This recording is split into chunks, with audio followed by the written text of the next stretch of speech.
அதிகபட்சம் அவருக்கு வந்து ஒரு 20, 25 நாள் தான் ஆனது. புண்ணு ஆறுனது. அப்புறம் உடம்பு குறைய ஆரம்பிச்சுது. கும்பகோணத்தில வந்து வழக்கறிஞரா ஒரு சகோதரர் இருக்காரு. அவருக்கு வந்து ஒரு 55 வயசு. அவருக்கு வந்து என்ன பார்த்தீங்கன்னா, அவரு 1 மாசத்துக்கு முன்னாடியே அவங்க வீட்டுக்கார அம்மா இறக்குறாங்க. கேன்சர்ல. ரொம்ப டல்லாகி அவர் ஏற்கனவே ரொம்ப பிரச்சனையில இருந்தாரு. 2 காலுமே வந்து குறைச்சலா ஒரு 6 மாசமா வீங்கியே இருந்தது. அவர் பழைய செப்பல்லாம் போட முடியாம புது செப்பல்லாம் வாங்கி போட்டுக்கிட்டு இருக்காரு. அதாவது முட்டிக்கு கீழ மட்டும் பார்த்தீங்க அப்டின்னா, அதாவது 2 காலுமே வீங்கி இருந்தது. அந்த 2 காலுமே வீக்கம் வந்து 6 மாசமா இருந்தது. அத நான் அவர்ட்ட கவனிச்சுக்கிட்டு இருந்தேன். அடிக்கடி சொல்லுவேன்.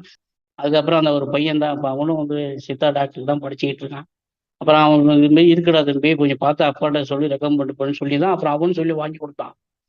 அந்த 1 வாரத்துல என்ன ஆகுதுன்னா, ஒரு முட்டியிலேருந்து இன்னொரு முட்டிக்கு அந்த கால் வீக்கம் வந்துருச்சு.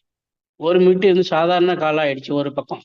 இன்னொரு பக்கம் வந்து நல்ல அது எப்படியும் அந்த யானைக்கால் சொல்லுவாங்க பாருங்க. அந்த அளவுக்கு அந்த கால் வந்து முட்டிக்கு கீழ அதாவது இந்த வெள்ளேரி பழம் வெடிச்சா எப்படி வெடிச்சு தண்ணி கசியும். அது மாரி ஊந்தண்ணி கசிஞ்சுக்கிட்டே இருக்கு.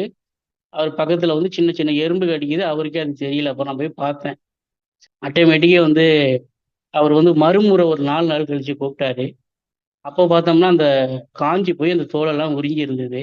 அப்புறம் இந்த கால் நார்மல் காலுக்கு வந்த கால் மாரி இந்த கால் நார்மல் காலுக்கு வர்றதுக்கு அதிகபட்சம் அவருக்கு வந்து ஒரு 20, 25 நாள் தான் ஆனது. புண்ணு ஆறுனது. அப்புறம் உடம்பு குறைய ஆரம்பிச்சுது.